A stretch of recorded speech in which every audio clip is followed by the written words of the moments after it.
If you're like me, great is never great enough. I always need to tinker. Duck away.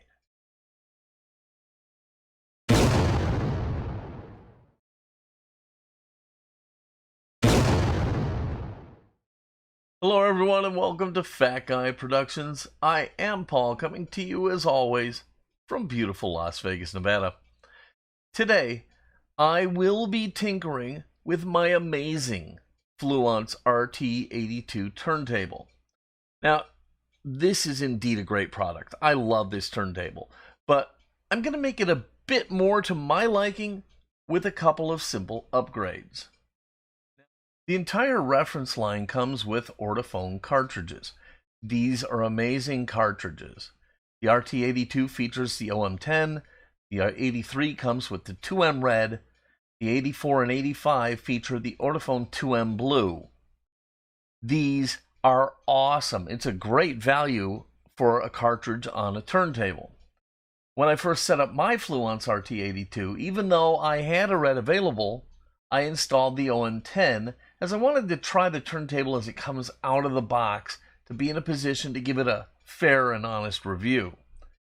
So, after several hours of enjoying this turntable with the 10, I felt it was time to give it a shot with the Ortophone Red in an effort to see if there would be really a noticeable difference. Now, my Red was already mounted on an Ortophone head shell, so I sillily thought that this was just going to be a simple swap of the head shells and maybe reset the balance and the tracking and the anti-skate. Well, I was wrong. The head shell and cartridge I had was from my RT81, and I soon found out that the two head shells weren't cross-compatible. The red as mounted wouldn't even reach the surface of the album. Now, both cartridges looked super similar. I really thought it was going to work out, but it didn't, so I had to make the decision to move the red cartridge to the RT82's head shell and cross my fingers and hope that that would work. Now, the other upgrade I'll make does have a practical purpose, but I've got to be honest here. I'm really only making the change for aesthetics, and I guess a little bit to show you guys so you can see if it's something that you would like to do as well. Anyhow, I have my plans, and it's time for me to get to work.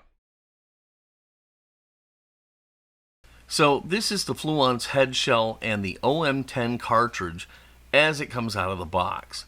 Now, it really is a great stylus and cartridge setup, but I'm hoping the red will be more to my liking.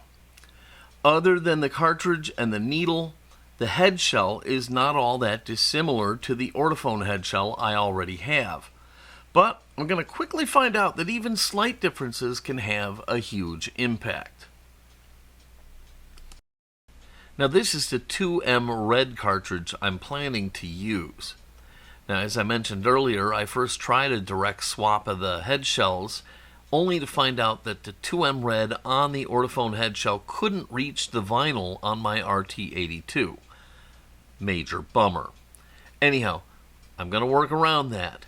And at the end of the video, I'm going to tell you how I feel about the differences in the two cartridges. I've decided to put the red on the Fluance head shell, but I'd be lying if I said I wasn't pensive. I was afraid I would go to all of the trouble to find out it still wouldn't work, and then I would have to put everything back the way it already had been.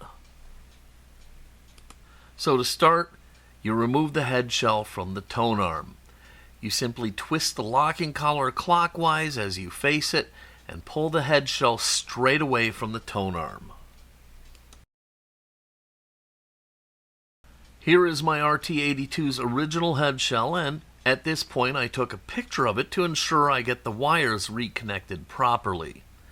With that bit of insurance in my pocket, I can go ahead and start to remove the cartridges from their respective head shells.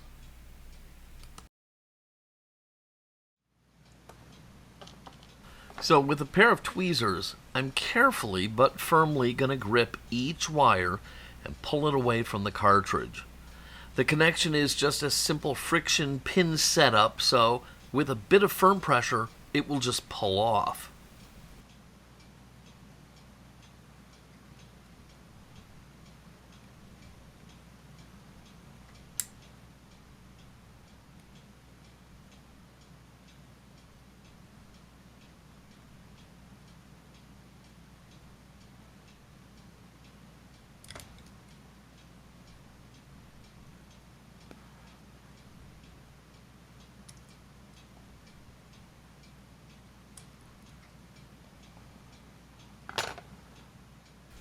Once the wires are all loose, I'll bust out my tiny screwdriver and free the cartridges from the head shells by removing the 2 screws that run through the shell top and into the cartridge.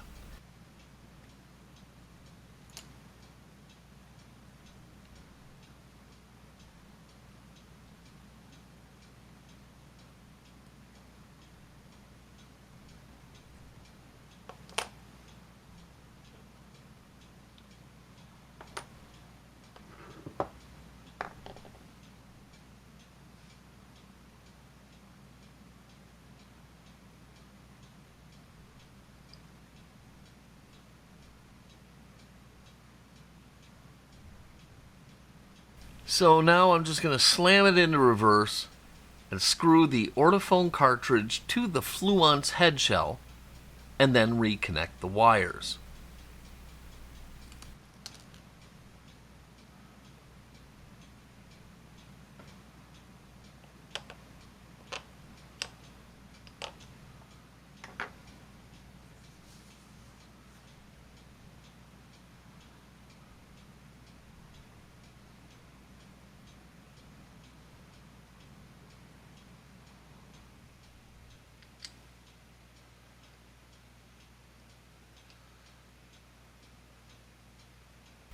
In this case, the screw setup is a bit different, so I'm going to use the orthophone screws in the Fluance head shell to make sure that they work with the 2M red.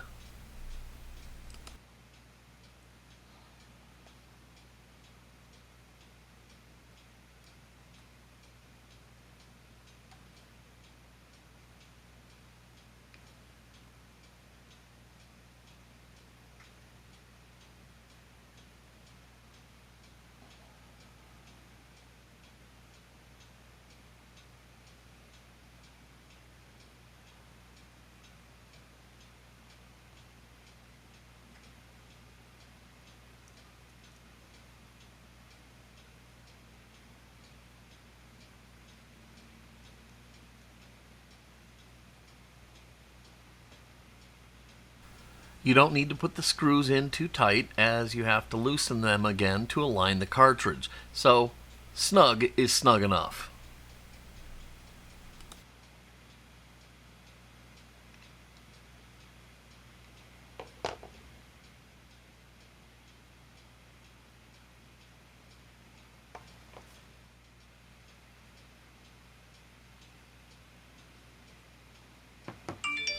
So using the photo I took earlier as a reference, I can use my tweezers and push the wires back onto the cartridge in their proper order.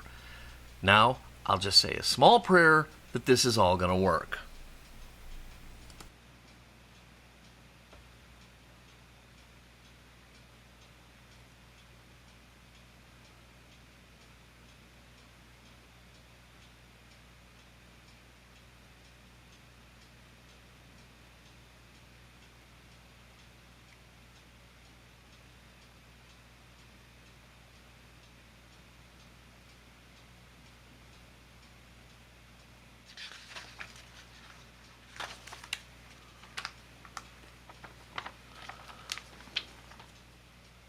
So before moving back to the turntable, I'll break out the manual, which is where I stashed the protractor I'm going to need to align the cartridge. And while in here, I'm also going to look up the settings for the 2M red. Now, the manual is made for the entire reference series of turntables, including the RT83, which comes with the red. So, the manual includes the tracking force and anti-skate settings in this book. The downforce is 1.8 grams, and the anti-skate is a matching 1.8. So I'm back at the turntable. I insert the bayonet connection into the tone arm, and now I'll twist the locking collar counterclock as I face it to reattach the head shell.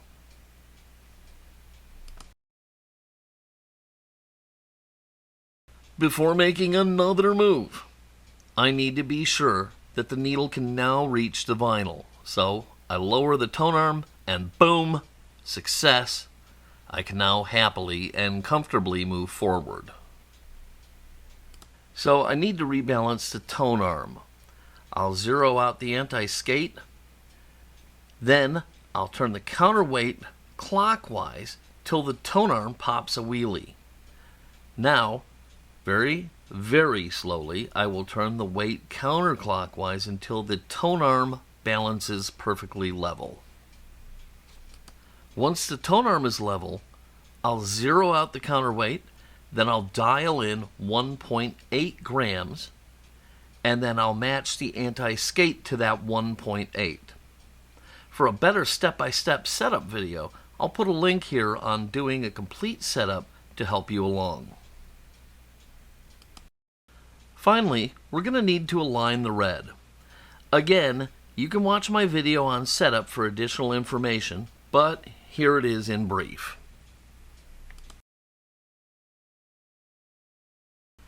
I'll put the protractor over the spindle, and then with the needle at point A, I'll make sure the cartridge is aligned to the grid on the protractor. This is repeated for point B, and you go back and forth until you're sure that you're aligned to both points A and point B. The big problem here is that the red doesn't have square sides. You normally would just use the side of the cartridge and the grid on the protractor to check the alignment. But with the red, you honestly can't use the sides. It just doesn't work. You can only use the front of the cartridge, which is flat and square. So you'll use the front of the cartridge and line it up to the corresponding grids on the protractor. So once the cartridge is lined up, you can snug up the screws, and you, my friend, are done and can move on to the next upgrade, the platter. I'm upgrading to the acrylic platter that comes standard on Fluance's RT85 turntable. Yes, I'm doing it for the killer looks, but hey, there are some performance improvements that come with this. The acrylic platter is heavy, far heavier than the aluminum platter. This added mass, when spinning at speed, helps the platter remain at a more consistent, stable speed and smooths out any potential fluctuations.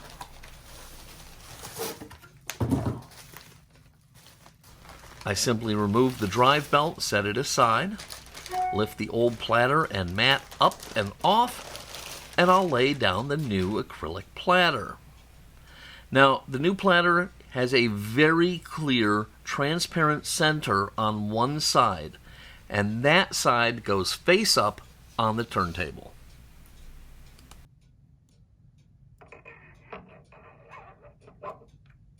To put the belt back on, simply hook it over the drive post and then gently wrap it around the platter. Now, you don't need to sweat it being perfectly aligned. It will self-center itself as it spins. So, once on the turntable, just spin the platter a couple of times and the belt will center and you're done.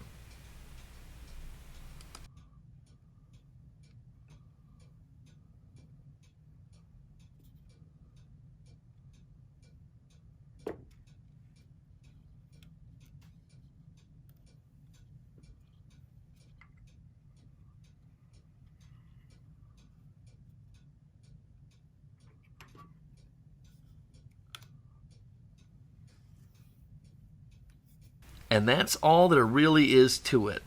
All you have left to do now is listen and enjoy.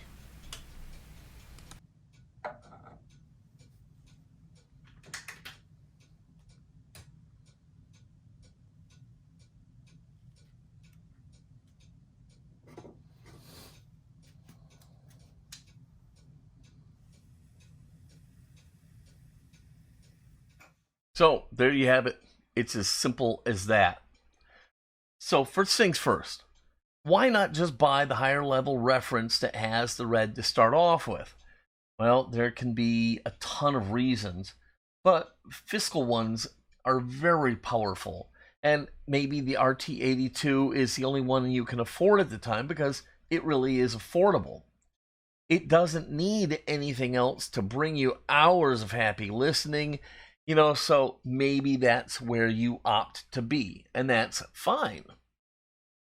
Now, if you do buy the 82, you'll always have the ability to upgrade later on, as I've just showed you. So, maybe that's the way you go. Next, what would the equivalent turntable to what I have created be now? Well, there honestly isn't one. The 83 features the Ortophone Red, but not the acrylic platter.